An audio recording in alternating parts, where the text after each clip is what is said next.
투표지 부족 사태로 국민적 분노를 불러일으켰던 선관위, 그 선관위에 대해서 새롭게 불거진 투표율 조작 의혹 관련 소식을 준비했습니다. 키워드는요, 숫자 맞추기입니다. 6.3 지방선거 당시 선거관리위원회가 이 투표율을 허위 입력해서 4시간가량 투표 현황이 조작된 상태로 방치된 정황이 확인이 됐습니다. 자, 신효섭 위원님께 먼저 좀 질문을 드리도록 하겠습니다. 이 선관위가 지금 투표율 조작 의혹에 휩싸였습니다. 네. 투표자 수를 어떻게 허위로 입력했다는 건지 이게 먼저 좀 설명이 필요해 보입니다. 약간 케이스를 하나 이제 저희가 가상으로 만들어서 설명을 드릴게요. 네. 그러니까 A 투표소가 있습니다. 그다음에 특정한 시간이 있습니다. 그런데 그 시간대에 투표한 실제 인원수가 100명이었습니다. 네. 그런데 어떤 경우인지 모르겠지만 그 투표 관리하는 선거 실무자가 그거를 1000명으로 잘못 입력을 했습니다. 그러면 저희가 상식적으로 생각했을 때 당연히 그 1000명을 이제 들어가서 100명으로 바꿔야 되는데 예. 그렇게 하지를 않고 그 선거 실무자하고 그다음에 중앙선거관리위원회나 아니면 그 직속의 그 상위급의 그 시도 선관이나 이런 분들하고 서로 전화를 해가지고 그렇게 하지 말자. 그냥 이거는 그대로 놔두고 다른 데 투표소의 투표자 수를 갖다가 조금 줄이는 방향으로 해서 어차피 투표자 수는 늘게 돼 있으니까 결국 시간이 지나면은 그거는 맞을 것이다. 네. 그런 식으로 하자. 이렇게 얘기를 한 겁니다. 그래서 실제로 한 투표소에서 100명이 투표를 했는데 그걸 1000명으로 잘못 입력을 했다. 그러면 900명이 그러면 오바돼 가지고서 초과해서 지금 들어간 거잖아요. 그렇죠. 그 900명을 각 투표소 예를 들면 한 9개 투표소 정도에서 100명씩을 배분을 해 가지고 그 100명씩을 시간에 따라 가지고서 맞춰 가지고서 그거를 갖다가 숫자를 갖다가 실제보다도 그러니까 그 100명을 배분한 그 선거구는 실제보다도 줄여야 되겠죠. 그렇죠. 그러다 보니까 하지만 시간이 될수록 거기에서의 투표자 수는 늘어날 테니까 시간이 지날수록 그런 차차차차 맞아지겠죠. 그런 식으로 해서 투표자 수를 갖다가 조정을 해나가는 그런 식이 이루어졌다는 건데 그렇다면 결과적으로 처음에 당초 100명이 투표한 그쪽에서는 오히려 투표자 수가 그 실시간에서는 늘어난 게 되는 것이고 그렇죠. 나머지 배분해둔 그러니까 배분을 해준 그런 다른 선거구에서는 그 시간대에서는 실제 투표자 수보다 오히려 입력된 수는 줄어드는 그래서 결국은 합쳐서 10개의 선거구에서 실질적으로 투표자 수를 갖다가 조작했다. 아니면 오기를 했다. 이런 식의 지금 의혹이 제기가 되고 있는 겁니다. 네, 그러니까 이게 한 3-4시간에 걸쳐지면서 최종 투표율은 맞춰졌다. 이렇게 선관위는 얘기를 하고 있는 건데 자, 김광선 변호사님, 저희가 선거 방송을 하면서 투표율을 매 시간 계속 업데이트해서 방송을 해드리잖아요. 네. 그런 이유는 이게 투표율이 높으면은 국민들은 이 방송을 보면서 아, 나도 투표를 해야겠다. 아니면 투표율이 좀 낮으면은 나는 언제쯤 투표를 해야 될까? 이런 생각을 하기 때문인데 이 투표율이 조작됐다고 하니까 조작 의혹이라고 하니까 굉장히 황당합니다. 이거 자체는 이제 투표에 많은 영향을 미칠 수 있는 겁니다. 예. 우리가 보통 투표하는 날은 투표율이 어떻게 되는가 실시간으로 다 관심이 있잖아요. 그렇죠. 더군다나 이제 지역별로 예를 들어서 뭐 보수의 텃밭이라고 하는 대구는 투표율이 어느 정도인지 또 광주나 이제 호남은 어느 정도인지 예. 충청도는 어느 정도인지 이걸 우리가 보면서 아, 이번 투표가 어떻게 될 수도 있겠구나를 추측해 볼 수 있는 거 아니겠어요? 예. 그 투표율이 낮았을 때는 자기가 지지하는 정당이나 후보를 위해서 투표로 나가는 것이고 또 투표율이 너무 높을 때는 자기가 높다고 생각할 때는 또 뭐 투표할까 말까 뭐 생각할 수도 있는 문제예요. 예. 그래서 선거에 영향을 미칠 수 있는 어쩌면 중요한 요소 중에 하나라고 볼 수 있거든요. 그런데 저렇게 투표소에 참가했던 투표자의 어떤 숫자를 예. 저런 식으로 일부러 했으면 그게 고의로 조작이고요. 그다음에 그걸 실수를 했다면 이제 오기라고 볼 수가 있잖아요. 그러면 저런 일이 일어난다는 게 사실은 상상할 수 없는 일입니다. 물론 뭐 인간이 하는 것이라서 뭐 가끔 일어날 수는 있겠죠. 예. 그렇지만 그런 것이 일어났다고 한다면 이걸 정상적으로 되돌릴 수 있는 그런 시스템이 갖춰져야 하는데 예. 그게 중앙에 보고도 하지 않고 자기들끼리 일부러 숫자를 맞춰지는 이런 상황이 발생했다는 거에 대해서 경악을 금치 못할 수밖에 없는데 문제는 이런 거예요. 선관위 직원의 몇 명에 의해서 예. 이게 투표자의 수를 조작이 될 수 있고 그러면 이게 한 발 더 나가서 그럼 당락에도 결정될 수 있는 그런 오기랄지 아니면 고의적 조작이 가능하지 않느냐 이런 우리가 합리적 의심을 할 수밖에 없기 때문에 제가 볼 때는 지금 수사본부에서 수사하고 있는 것은 시작이 불과하다. 그래서 그런 부분을 좀 더 명명백백하게 밝혀야 한다. 저는 그렇게 봅니다. 네, 김광삼 변호사님 설명하셨습니다마는 그러니까는 경기도 선관위 실무자와 그리고 중앙선관위 실무자가 입을 맞춰서 이 실수를 그냥 덮어버렸다는 겁니다. 이렇게 됐을 경우에 서영호 소장님, 최종 투표율에 이게 영향을 미치지 않았다고 볼 수가 있을까? 투표율이 계속해서 오기가 됐었던 거잖아요. 이게 최종 투표율까지 영향이 없었을까요? 자세한 거는 지금 합수본 수사 결과하고 부족하다면 특검 조사를 통해 밝혀져야 되겠지만 예. 문제는 좀 심각한 것 같아요. 그러니까 투표율을 조작한 거는 자신의 실수를 잘못 입력한 것을 덮기 위해서 조작을 한 거라고 한다면 투표용지 부족은 투표 예측을 잘못된 매뉴얼로 대응을 했기 때문에 두 사건의 직접의 연관성은 없어 보입니다만 하지만 투표율 자체는 실시간 투표율이 지역에 따라서 사람들에게 내가 투표하러 나가야 되겠다라고 하는 그 투표율에 상당히 영향을 미치거든요. 심리에 영향을 미치죠. 예, 그래서 아마 직접적인 투표율의 인간관계를 밝히긴 어렵겠지만 투표율이 잘못된 것들은 직접적 투표에 영향을 미치는 행위이기 때문에 이 문제를 사법적으로 처리할 수 있을지 없을지 그 합수본과 부족하다면 특검에서 면밀히 파악해서 조사해야 될 거라고 생각이 듭니다. 네. 그러니까요, 지금 김주호 변호사님 보면은 실무자들끼리 알아서 조금 짬짬이가 돼갖고서는 이 사안을 묻어버리려고 했던 게 문제가 됐던 것 같은데, 그러니까 수정하고 은폐를 하려고 했던 게 문제를 키웠던 게 아닌가 싶기도 하거든요. 이 사건에서 저희가 가만 보면은 이 선관위 직원들이 얼마나 도덕적으로 해이해지고 모랄해져가 있었는지 그냥 단적으로 보여주는 예라고 생각합니다. 자, 이 선관위 관련해서 실시간 투표율은 사람이 해야 되긴 합니다. 인간이 하기 때문에 실수가 나올 수 있죠. 그러면 그런 실수가 나왔을 때 절차를 걸쳐서 수정하면 됩니다. 그쵸. 그런데 이 사람들이 그것을 그 절차가 번거롭다고 해서 짜고서 내용을 조작한 거 아니겠습니까? 선거 사무에 있어서 가장 중요한 것은 신뢰성입니다. 그런데 이 사람들은 국민이 선거 사무에 무한정으로 그 신뢰를 주고 있는 그 국민에 대한 배신 행위를 한 것이고 예. 결국은 이러한 일들이 일어나도 선거 사무 관련해서는 아무런 견제나 감시가 없었기 때문에 이런 일들이 일어날 수 있었던 것입니다. 그래서 저는 이 부분 관련해서는 철저하게 더 조사를 해서 자녀 여죄를 더 추적해야 된다고 봅니다. 네.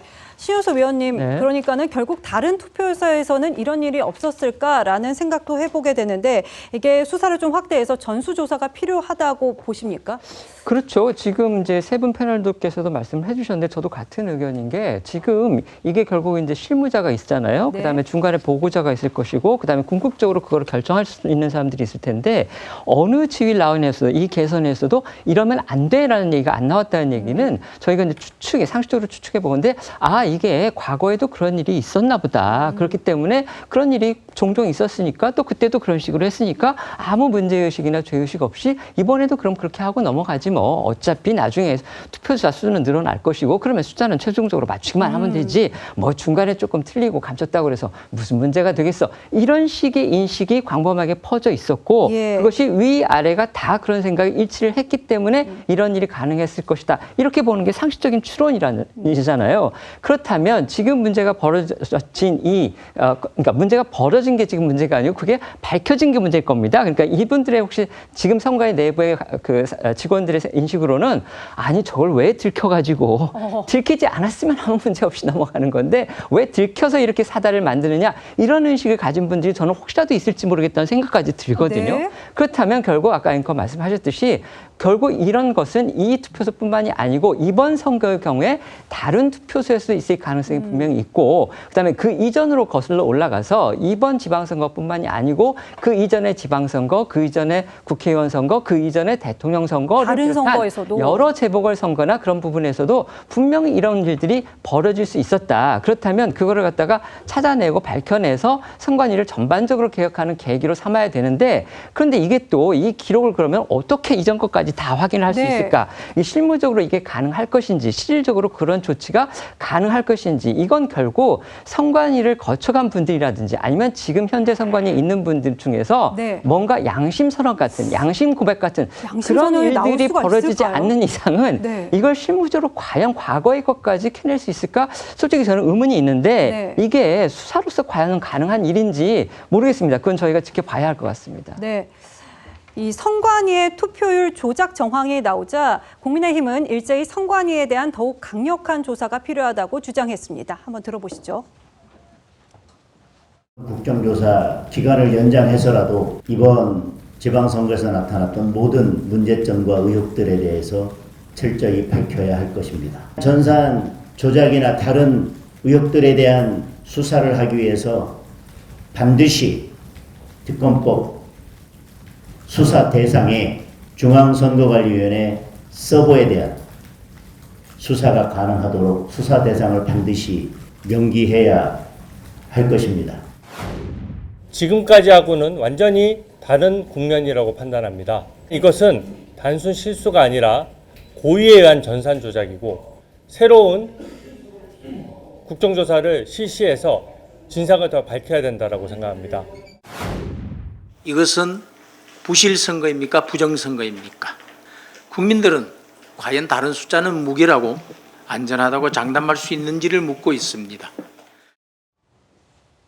네, 국민의힘 장동혁 대표는 중앙선관위의 서버를 수사를 해야 된다 이렇게 얘기를 하고 있는데요. 김광삼 변호사님, 이게 서버를 압수수색을 하면은 실체가 밝혀질 수가 있을까요? 근데 그 부분에 대해서 저는 전문가는 아니지만 서버에 모든 그 선거에 관한 투표 집계랄지 이런 게 다 남아 있을 거라고 봐요. 네. 그래서 일단 서버 자체 압수수색은 제가 볼 때는 필수적인 것이다 이렇게 보고요. 예. 지금 우리가 이제 하나 찾아낸 것이 바로 분산하는 거잖아요. 100명인데 1000명으로 오류가 있었으면 다른 데로 100명 나눴다는 거 아니에요?